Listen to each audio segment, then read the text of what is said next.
students. Let's continue the pteridophytes. So these pteridophytes are divided into four classes. Four classes they are Coelopsida, Pteropsida, Spinopsida, and Lycopsida. And the examples of these four classes are Coelopsida coelotum,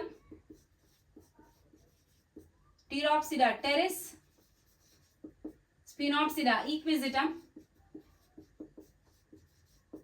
Lycopsida lycopodium. Next, coming to the pteridophytes. So these pteridophytes have two life stages. They are sporophytic and gametophytic. As we already said, sporophytic stage is a dominant stage. So let's see the fern sporophyte. So sporophyte is nothing but a plant with leaves, root and stem. So fern sporophyte is somewhat looks like this. So this is the leaf. The leaves in the pteridophytes are called as fronds. These are fronds. These are called as fronds.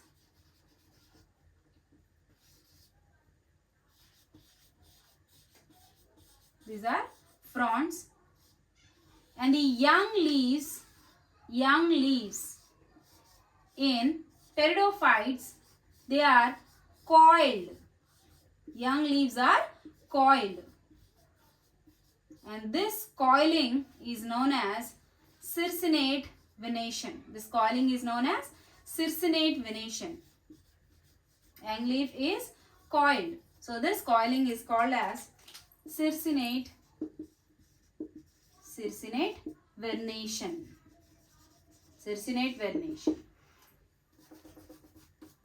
And they have underground stem.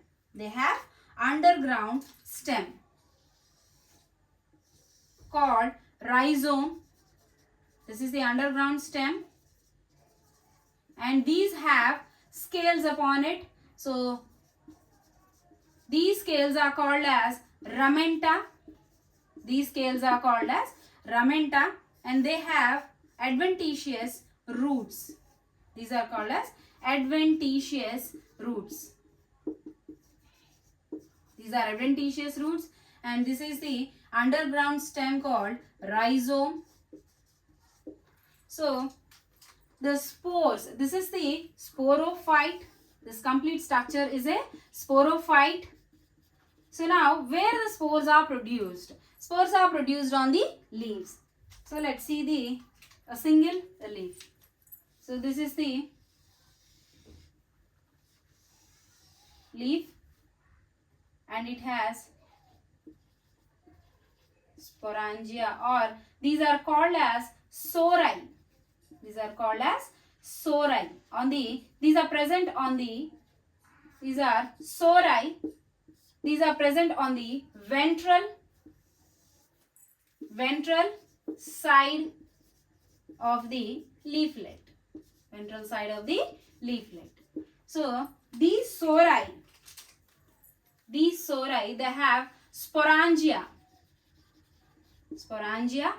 A group of sporangia are called as sori or sorus. These sporangia produce spores. Let's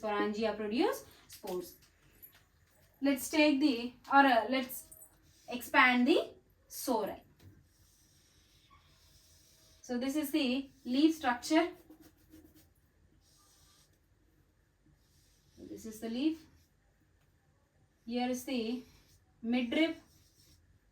And here, this is the leaf surface. We can see the sorus here. Sorus is the singular form and sora is the plural form. So here we can see the sorus. So let's expand the single sorus.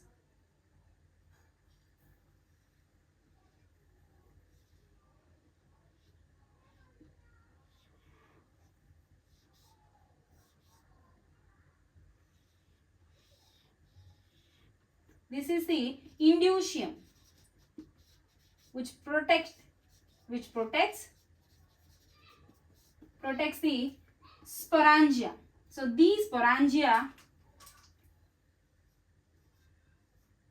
are arranged like this. These are the sporangia.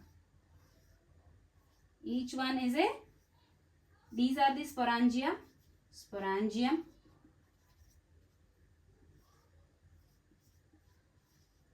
and this is the stalk to which the sporangium is attached. Okay. So the central one is placenta, which is a bulbous structure. That means it is a fused structure which is somewhat bulbous like. So, and this is the leaf surface. And these sporangia are protected by leaf surface from the dorsal side and by inducium from the ventral side. Inducium from the ventral side. Let's expand the a single sporangium.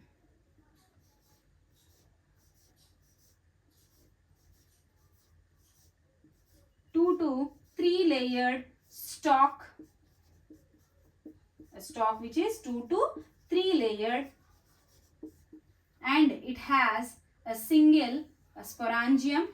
This sporangium has thick cells. It is a thick walled outer covering. It is called as annulus, and the cells are thick, and it has thin cells of stomium. This stomium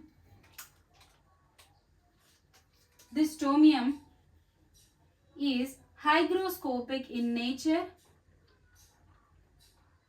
Hygroscopic in nature, and these cells are very thin. At the time of maturity or the spore dispersal, the stomium opens up and the spores are released. So at the center of this sporangium, these are spore mother cells. These are spore mother cells, and this is the stomium,